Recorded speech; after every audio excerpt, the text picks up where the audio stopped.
Nel 2015, proprio oggi, lei faceva una conferenza stampa in questa sala dove presentava ufficialmente la sua adesione alla lista Firetto e alla candidatura Firetto. Ecco, dopo 2 anni si è spezzato questo filo. Quali sono le motivazioni? Sì, noi abbiamo sposato lealmente questo progetto civico, abbiamo cercato di sostenerlo nonostante sin dalle prime battute abbiamo notato anche atti di slealtà. Mi riferisco per esempio all'elezione del Presidente della Commissione urbanistica, allorquando 2 consiglieri comunali appartenenti al gruppo di Firetto hanno per esempio eletto un Presidente della Commissione che non era secondo gli accordi.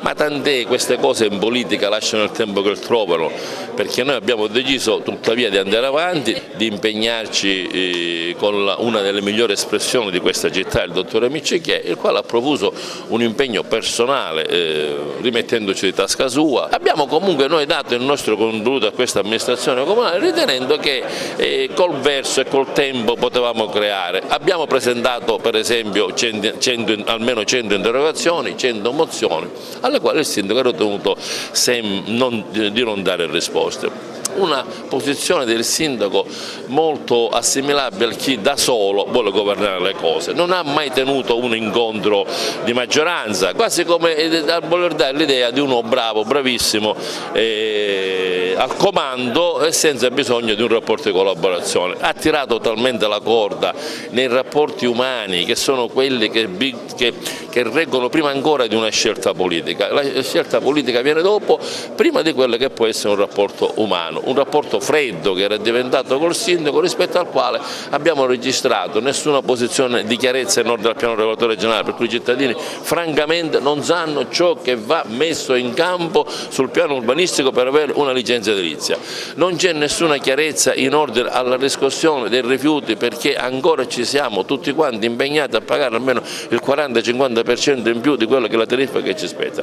Non c'è disattenzione rispetto a una delibera del Consiglio Comunale che prevedeva l'AUS, che facendo riferimento all'esperienza che c'è stata a Ravanusa, siamo in una condizione in cui a Ravanusa su 1,7 milioni di servizio con l'AUS è diventato AUS di servizio diretto, lo dico per chi ci ascolta, ecco, un risparmio di circa 400.000 euro. Agrigento significherebbe una somma abbastanza cospicua che consentirebbe ai cittadini di risparmiare.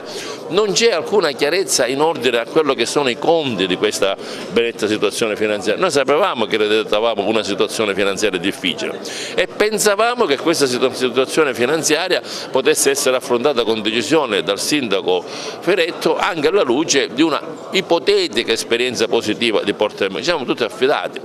Ma anche lì abbiamo visto poi col senno di poi, leggendo non digerie, non chiacchiere, ma carte della Corte dei Conti, per cui c'era un'amministrazione allega, ci sono praticamente tante risorse che sono state spese in maniera non dovuta. Mi riferisco per esempio alle risorse acquisite attraverso il mutuo della Cassa Depositi del Prestito. Tutto questo ci ha notevolmente preoccupato, per cui abbiamo detto al sindaco: o c'è chiarezza sulla politica finanziaria, o c'è chiarezza sulle cose che tu vuoi fare, oppure ognuno assume la sua responsabilità. Io credo che questa nostra posizione sarà seguita da altri e sarà seguita in ragione del fatto che qui al Comune di Agrigento non esiste un sindaco e tutti gli altri non esistono. Esiste un sindaco, esiste una città, lui forse ritiene di essere ancora a Porto Empedocle, ma ad Agrigento noi ritenevamo di aver sposato un progetto civico e un progetto anche che vede politicamente il sistema politico che sostiene un'amministrazione comunale.